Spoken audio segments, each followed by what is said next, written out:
Hello दोस्तों, तो स्वागत है आप सभी का मेरे इस YouTube चैनल में जिसका नाम है माइंड टू मशीन। अभी तक हमने इस ऊप्स की सीरीज में देख चुका है कि क्लास क्या होते हैं, देन मेथड्स क्या होता है, देन आफ्टर दैट ऑब्जेक्ट्स क्या होते हैं and 5 ways to create a object और न्यू कीवर्ड का यूज करके मैंने ऑब्जेक्ट क्रिएट करके एग्जांपल भी दिखाया था। ठीक है। जिसने भी वो वीडियोस नहीं देखे वो please go and just watch that playlist. After that we will come to constructor. Without wasting our time let's start the today's video, that is constructor. Constructor होते क्या है? Let us go and study. Okay. Today's topic is constructor. Constructor होते क्या है पहले ये देखना होगा। कंस्ट्रक्टर ब्लॉक होता है, ब्लॉक ऑफ कोड।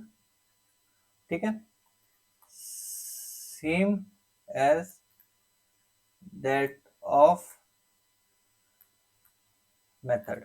ठीक है, अब देखो एक एग्जांपल लेते हैं, क्लास डेमो। ठीक है, पब्लिक void डेमो।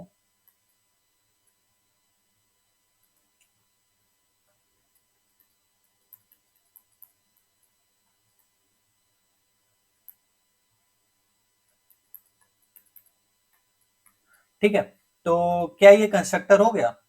क्या ये सारी चीजें कंस्ट्रक्टर है? मीन्स ये भी तो एक मेथड है, तो क्या ये कंस्ट्रक्टर है? नो। कंस्ट्रक्टर की एक इंपॉर्टेंट प्रॉपर्टी है, constructor do not have any return type.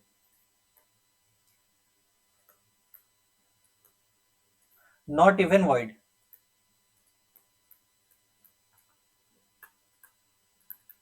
ठीक है, तो कंस्ट्रक्टर का वॉइड भी रिटर्न टाइप नहीं होता है। ठीक, तो अगर हम इसे हटा देते हैं then it is a constructor.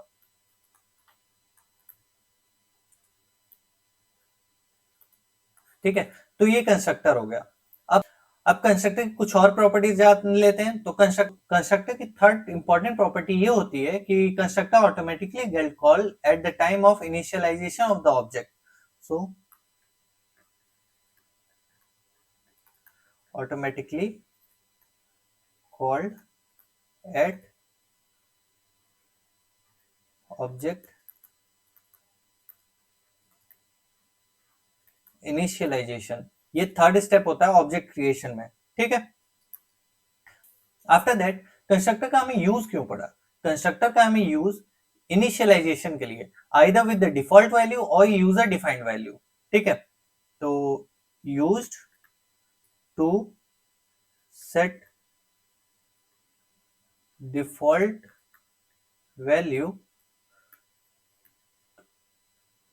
To object और user defined value.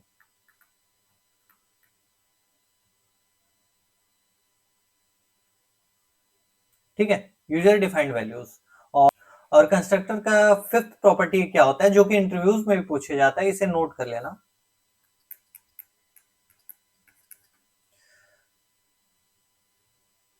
Only modifiers that can be used with constructor are public, private, protected and. ये इंटरव्यूज में बहुत ज्यादा पूछा जाने वाला क्वेश्चन है कि कंस्ट्रक्टर के साथ हम कोई और भी एक्सेस मॉडिफायर यूज कर सकते हैं? तो नहीं, बस 4 यूज होता है, public, private, protected and default. ठीक है, तो कंस्ट्रक्टर के बारे में अभी तक हमने क्या क्या देखा? ब्लॉक ऑफ कोड होता है same as that of method, लेकिन इसमें रिटर्न टाइप कोई भी नहीं होता, not even void, and automatically get called at the time of object initialization. ये ऑटोमेटिकली कॉल्ड हो जाता है। ठीक है, ऑब्जेक्ट जब क्रिएट करते हो, लाइक ऑब्जेक्ट क्रिएट करने के लिए ये लिखते हो, लाइक एनिमल क्लास ही ले लो। पिछले क्लास में एग्जांपल था t equal to new animal. ठीक है, तो ये कॉल कर देता है ऑटोमेटिकली। ठीक है, eight the time of object creation new keyword के थ्रू ऑब्जेक्ट क्रिएट होता है एंड या तो इससे एक और प्रॉपर्टी डिराइव होती है, ये इंटरव्यूज में ये भी पूछा जाता है, constructor is use to create a object और इनिशियलाइज, तो initialize, constructor is used to not to create object, ठीक है, नॉट टू क्रिएट ऑब्जेक्ट, ठीक। तो ये थे 5 पॉइंट जो कि आपको रिमेंबर रखते हैं कंस्ट्रक्टर में। अब हम चलते हैं कि कंस्ट्रक्टर का यूज क्यों पड़ा, कंस्ट्रक्टर जावा में इंट्रोड्यूस क्यों किया गया। Okay, so let us take one example, और ये बहुत अच्छे से मैं समझाने वाला हूं। सो लेट अज्यूम कि एक कोई एग्जांपल ले लो, ठीक है, एम्प्लॉय क्लास का, क्लास एम्प्लॉय, ठीक है, इसमें 2 वेरिएबल ले लो, एज, स्ट्रिंग, नेम, ठीक है, 2 वेरिएबल्स मान लो। अब इसके बाद हम क्या कर रहे हैं, मेन मेथड लिख रहे हैं, public static void main string args, ठीक है, ये हो गया तुम्हारा मेन मेथड। अब इसमें मान लो हम 2 एम्प्लॉयज के ऑब्जेक्ट क्रिएट कर रहे हैं, employ E1 equal to new employ, similarly एक दूसरा object employ E2 equal to new employ, ठीक है। तो ये मान लो हम 2 ऑब्जेक्ट क्रिएट किए। अब इससे होगा क्या, जैसे ही हम E1 क्रिएट किए, E1 ऑब्जेक्ट, तो एक हीप में मेमोरी एलोकेट हो जाएगी जिसमें हमें एज होगा और नेम होगा, जो भी पैरामीटर्स होंगे प्रॉपर्टी ऑब्जेक्ट क्रिएट करते हैं के थ्रू मिल जाता है, ठीक है, ये तो बताया था मैंने। E2 इसमें भी क्या आ जाएगा, एज एंड नेम, ठीक है। अब इसकी बाय डिफॉल्ट वैल्यू, क्योंकि हमने कोई वैल्यू सेट नहीं की, तो इसकी बाय डिफॉल्ट वैल्यू 0 हो जाएगी और इसकी वैल्यू हो जाएगी नल। सिमिलरली नेम की डिफॉल्ट वैल्यू सेव हो जाएगी नल और यहाँ पे 0, ठीक है। तो अगर मान लो एज तुम्हारा प्राइमरी की है, डेटाबेस में अगर तुम्हें सेव करना है और एज तुम्हारा प्राइमरी की है, तो it's not a good practice to save duplicate primary key, ठीक है। तो प्राइमरी की डुप्लीकेट हो भी नहीं सकता है, तो इससे क्या होगा, ऐप या तो क्रैश हो जाएगा या तो, मतलब ये अच्छी प्रैक्टिस नहीं है। अगर किसी को आइडेंटिफाई करना है तो प्राइमरी की से ही हम आइडेंटिफाई कर पाते हैं, बट अगर डुप्लीकेट हो गया तो कैसे आइडेंटिफाई करेंगे। तो ठीक है, तो हम लोग दूसरा मेथड कर लेते हैं। मान लो हम लोग ऐसे इसको इनिशियलाइज करते हैं, इंट एज इक्वल टू 30 और उसके बाद E1 dot name equal to Ram, ठीक है। मान लो ये 2 चीज हम लोग इनिशियलाइज किए, E2 में भी same, as equal to 42 and E2 dot name equal to Shyam, ठीक है। तो ये राम और श्याम हमने कर दिया, तो इसके लिए 4 लाइन ऑफ कोड लिखने पड़े। अब इससे क्या होगा कि जस्ट थिंक कि अगर हमें 1000 नंबर ऑफ एम्प्लॉयज क्रिएट करने होंगे, तो एक्स्ट्रा लाइन ऑफ कोड कितने हो गए,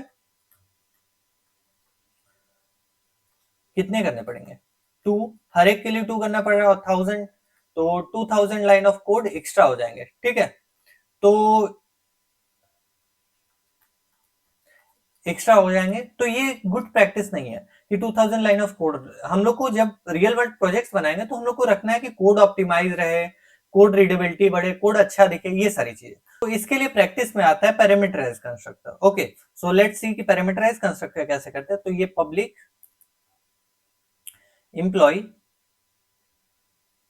same name as that of class name, ठीक है। अब यहां पे हम लोग डिफाइन करेंगे int age comma string name, ठीक है। अब इसमें हम लोग क्या करेंगे, this dot age equal to age और this dot name equal to name, ठीक है। तो ये हो गया तुम्हारा पैरामीटराइज कंस्ट्रक्टर। अब जब भी ये इवन ऑब्जेक्ट क्रिएट होगा तो यहां पे तुम वैल्यूज दे सकते हो, ठीक है। वैल्यूज क्या दे सकते हो, 30 कॉमा राम। E2 में तुम यहां वैल्यूज दे सकते हो 42 कॉमा, तो एक्स्ट्रा लाइन ऑफ कोड्स नहीं होंगे, ठीक है। अब जैसे ही ये कंस्ट्रक्टर आया तो ये 30 वैल्यू जाएगा एज के पास और ये राम की वैल्यू जाएगी नेम में। ठीक है, अब ये एज यहाँ पे आ जाएगा और ये नेम यहाँ पे आ जाएगा। ठीक है, और ये एज जो है वो ये है एंड ये नेम, बहुत लोग कंफ्यूज होते हैं इस चीज पे, तो ये वाला नेम यहाँ का है। ठीक है, तो इससे क्या होगा, इस एज में ये वाली वैल्यू 30 आ जाएगी और इस नेम में ये आ जाएगी। इसी तरह E2 जब कॉल होगा तो E2 का ये चीज कॉल हो जाएगा, 42 यहाँ आ जाएगा एंड 1 सेकेंड, जब E2 इसी तरह कॉल होगा तो यहाँ पे आ जाएगा एज में और श्याम आ जाएगा नेम में। ठीक है, और सिमिलरली ये चीज हो जाएगा तो एज में आ जाएगा वैल्यू 42 एंड नेम में आ जाएगा श्याम। तो इसलिए हम लोग को कंस्ट्रक्टर यूज करना पड़ता है ताकि हम लोग लाइन ऑफ कोड को रिड्यूस कर पाए। लाइक अगर हमें 4000 5000 एम्प्लॉय क्रिएट करने हो तो इस तरह बहुत रिड्यूस हो जाते हैं। और यहाँ पे तो मैंने बस 2 वेरिएबल, अगर मान लो 10 वेरिएबल्स हो, अगर 1000 एम्प्लॉय भी क्रिएट करने हो तो 10,000 लाइन ऑफ कोड्स रिड्यूस हो जाएंगे। ठीक है, तो कोड ऑप्टिमाइज हो जाएगा, कोड अच्छा दिखेगा। अब तुम्हें एक चीज और बताते हैं कि कंस्ट्रक्टर का, तो यहीं पे मैंने प्रूफ कर दिया। तो ये चीज याद रखना हमेशा कि constructor constructor is used to initialize, not to create object.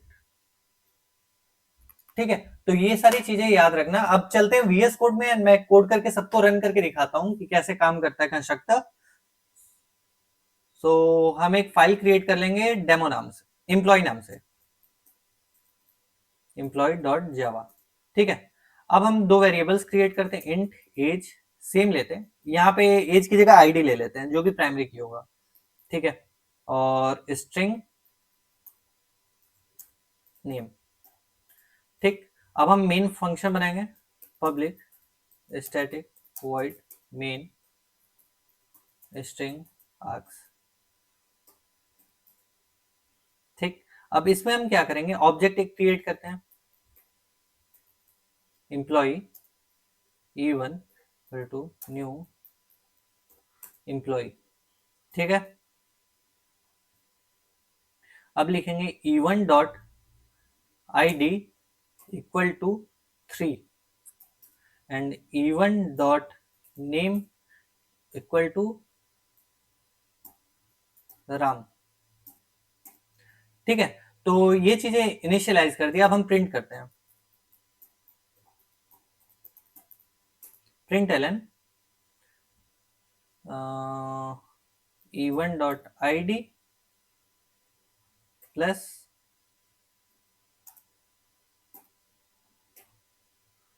E1 dot name. Sorry, यहाँ पे E1 मिस कर गया मैं। तो ये था, प्रिंट करके इसको देखते हैं। देखो 3 और राम आ रहा है। ठीक है, अब सिमिलरली अगर हमें ये लिखना हो E2 के लिए, थिंक अबाउट कि हम E2 के लिए लिख रहे हैं सिम।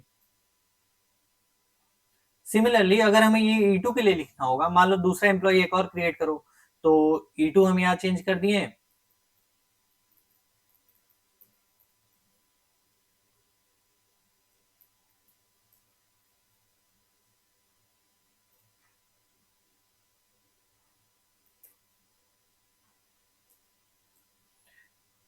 अब हम E2 को प्रिंट कर देते हैं।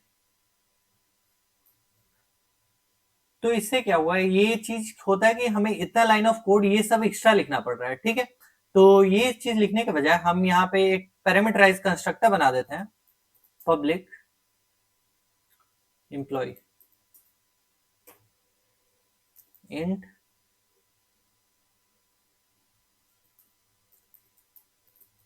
Identity comma string name. ठीक है, अब इसमें हम लोग स्टोर करते थे this dot ID equal to identity. ठीक है, और this dot name equal to name. ये आइडेंटिटी मैंने इसलिए लिया कि आप लोग को दिखा सको कि ये वाली आइडेंटिटी यहाँ पे आएगी। ठीक है, अब देखो यहाँ पे एरर आ रहा है, क्यों? क्योंकि कंस्ट्रक्टर इज अनडिफाइंड, ऐसा कोई कंस्ट्रक्टर ही नहीं है। तो कंस्ट्रक्टर को सेम करने के लिए 3 कॉमा राम। ठीक है, अब सिमिलरली यहाँ पे 5 कॉमा श्याम। ठीक है, इसको अब हम हटा भी सकते हैं या कमेंट आउट कर देते हैं। तो अब प्रिंट करके देखते हैं। देखो अभी भी आ रहा है अभी भी आ रहा है 3 कॉमा राम और 5 कॉमा श्याम। ठीक है, तो let's get to our PPT and see what is constructor. तो अब देखते हैं कंस्ट्रक्टर क्या होता है। Constructor is special method that initialize an object. ठीक है, जो कि ऑब्जेक्ट को इनिशियलाइज करता है और ये ऑटोमेटिकली कॉल हो जाता है जबकि क्लास का इंस्टेंस क्रिएट किया जाता है यूजिंग न्यू कीवर्ड। ठीक है, इसका सेम नेम होता है as that of class name. Return type कोई भी नहीं होता, वॉइड भी नहीं होता। ठीक है, और ये यूजर भी वैल्यू सेट करता है, यूजर डिफाइंड और डिफॉल्ट वैल्यूज भी। ठीक है, 4 टाइप ऑफ मॉडिफायर हम लोग यूज कर सकते हैं, पब्लिक, प्राइवेट, प्रोटेक्टेड, डिफॉल्ट। ठीक है, अब इसमें स्टैटिक, फाइनलाइज, सिंक्रोनाइज ये सारी चीजें नहीं यूज कर सकते। अब ये पॉइंट इंटरव्यू में पूछा है, constructor use to initialize object not to create object. ठीक है।